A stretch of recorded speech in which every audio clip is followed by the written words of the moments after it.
এত তীব্র রোদে ভালো আছেন? আপনারা এখানে বৈষম্য দেখতে পান না? বৈষম্যহীন সমাজ একটা চান আপনারা? চান। ইনারা বসে আছেন স্টেজের মধ্যে, উপরে আছে সামিয়ানা, ভালো চেয়ার, আপনারা রোদের মধ্যে, এটা বৈষম্য হলো না?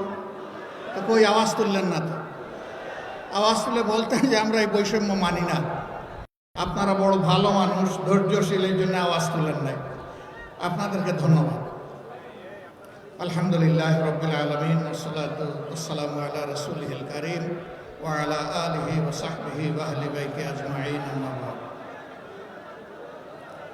বাংলাদেশ জামাত ইসলামী ঐতিহ্যবাহী পর্যটন জেলা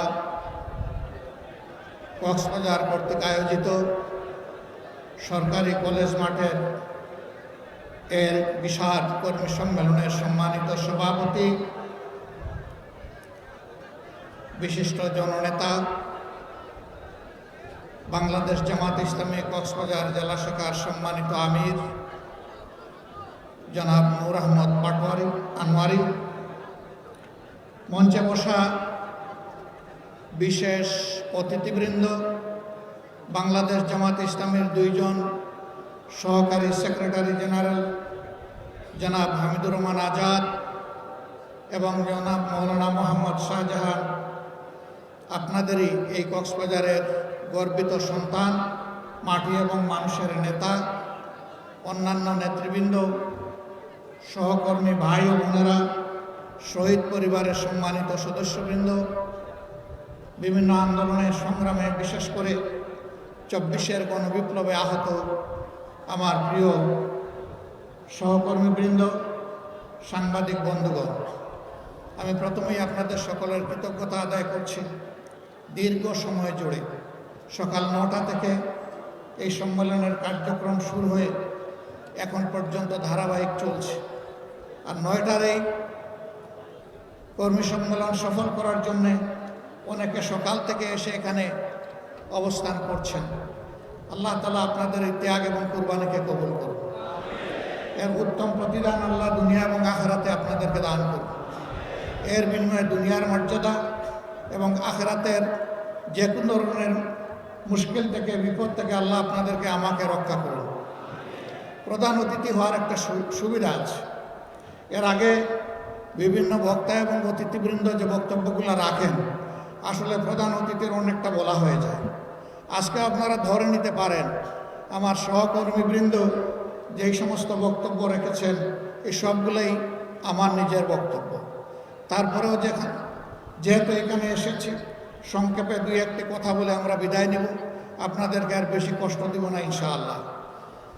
সম্মানিত ভাইয়েরা, এই দেশটা আমাদের সকলের। দেশকে আমরা বিশ্বাস করি, দেশের সকল বৈধ মর্যাদাবান নাগরিক ভালোবাসে। আমরা স্বাধীনতার পরে এক এক করে 54 বছর অতিক্রম করেছি। এই জাতির অনেক প্রত্যাশা ছিল। বিশ্বে বিভিন্ন দেশ স্বাধীনতা অর্জন করার পরে দ্রুততম সময়ের মধ্যে তারা মাথা উঁচু করে দাঁড়িয়েছে। আমরাও সেরকম মাথা উঁচু করে দাঁড়াবো, এটা ছিল আমাদের আশা। কিন্তু বাস্তবে সে আশা অনেক ক্ষেত্রেই পূরণ হয়নি। আমি যদি বলি যে একেবারেই পূরণ হয়নি, তাহলে কথাটা সত্য হবে না। কিন্তু পূরণ হওয়ার বিশাল প্রত্যাশা মানুষের ছিল, তার খুব কমই পূরণ হয়েছে। যেমন একটা স্বাধীন বিচার ব্যবস্থা এখন আমরা পেলাম না। আমার আগে আমার ভাই বলে গেছেন, উনি হাইকোর্ট বলেছেন, আসলে হাইকোর্ট না, উনি সুপ্রিম কোর্ট, সর্বোচ্চ আদালতের বিচারক। তিনি সেই আদালতের এজলাসে বসেই বলেছেন, আমি একজন শপথবদ্ধ রাজনীতিবিদ। আমরা জানতাম ছাত্র জীবনে তিনি নিষিদ্ধ ঘোষিত বর্তমানে যে সংগঠন ছাত্রলীগ, তার একজন ক্যাডার ছিলেন। এরপরে তিনি ওই সংগঠন থেকে বের হয়ে আর একটি বিদ্রোহী সংগঠন বাকশাল ছাত্রলীগের ক্যাডার ছিলেন। কিন্তু আমরা ধারণা করেছিলাম বিচারের আসনে বসার পরে তারা বিচারকের আচরণ করবেন। দুইজন এই কথা বলেছিলেন। এর মধ্যে একজন প্রধান বিচারপতির এজলাসের আগে ভাঙচুর করেছিলেন। তারা তখন আইনজীবী ছিলেন। আইনের অঙ্গনে এসে বেআইনি কাজে শুরু করেন নাই, প্রধান বিচারপতির এজলাস ভাঙচুর করা, তার দরজায় লাথি দেওয়ার মানে হচ্ছে বিচারের গায়ে লাথি দেওয়া। আওয়ামী লীগ তাদেরকে সুপ্রিম কোর্টের বিচারক বানিয়েছিল। এদের কাছ থেকে জনগণ বিচার পাবে না, এটাই স্বাভাবিক।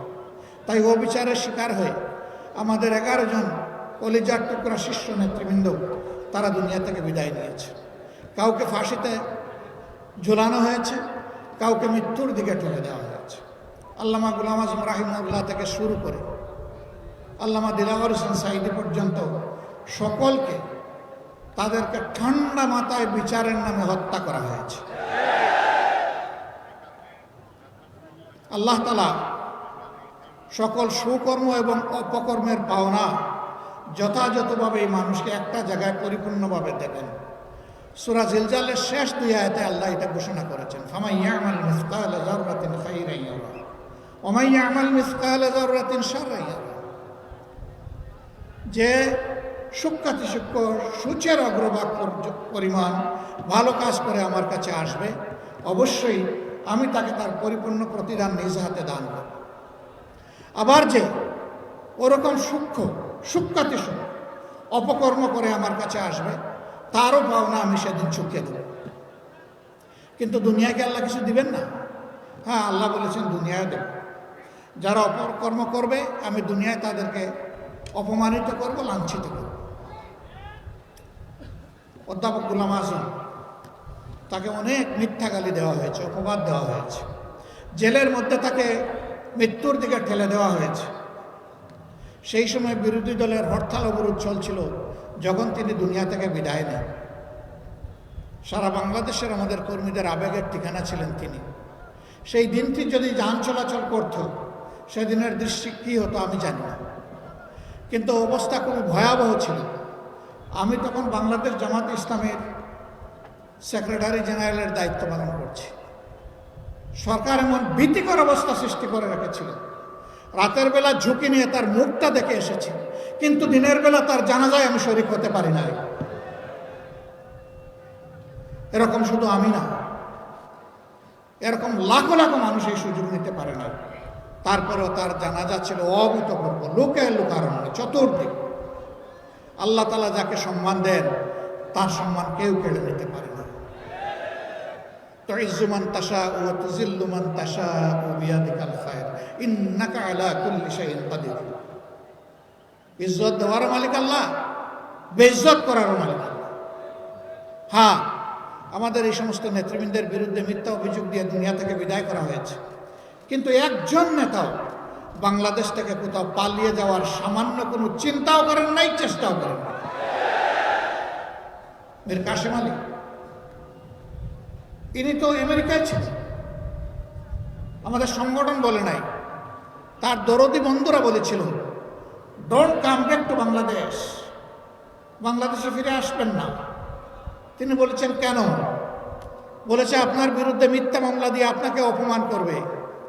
তিনি বলেছেন যদি আমার বিরুদ্ধে মিথ্যা মামলা দিয়ে আমাকে অপমান করে, আমি আদালতে এজলাসে দাঁড়িয়ে বলবো আমার বিরুদ্ধে সমস্ত অভিযোগ মিথ্যা। আমি বিদেশে বসে এই অপমানজনক জীবনযাপন করতে চাই না, আমি পলাতক, একথা আমি শুনতে চাই না। বরঞ্চ অন্যায়ের বিরুদ্ধে আদালতে গিয়ে আমি লড়াই করব। সেই লড়াই দুনিয়ায় যদি জিতি আলহামদুলিল্লাহ, না হয় আদালতে আখেরাতে আমি অবশ্যই জিতব। এই ইয়াকিন, এই কারেজ, সৎ সাহস নিয়ে তিনি দেশে ফিরে এসেছিলেন। তিনি জানতেন কি হবে, দেখতে পাচ্ছিলেন কি হবে, কিন্তু না, তিনি পালিয়ে থাকেননি। তিনি হতাশ হন, ভয় পান। কারণ যারা শুধু আল্লাহ তাআলাকে ভয় করে এবং ভালোবাসে, দুনিয়ার কোনো ব্যক্তি এবং শক্তিকে তার ভয় করার প্রশ্নই উঠে না। সম্মানিত ভাইয়েরা, আল্লাহ তাআলা তাদেরকে নিয়ে গেছেন। তাদের সহকর্মীরা প্রতিবাদ করেছিল অন্যায়ের, তাদেরকে নির্মমভাবে গুলি করে কুপিয়ে কুপিয়ে টুকরা টুকরা করে দুনিয়া থেকে বিদায় করা হয়েছে।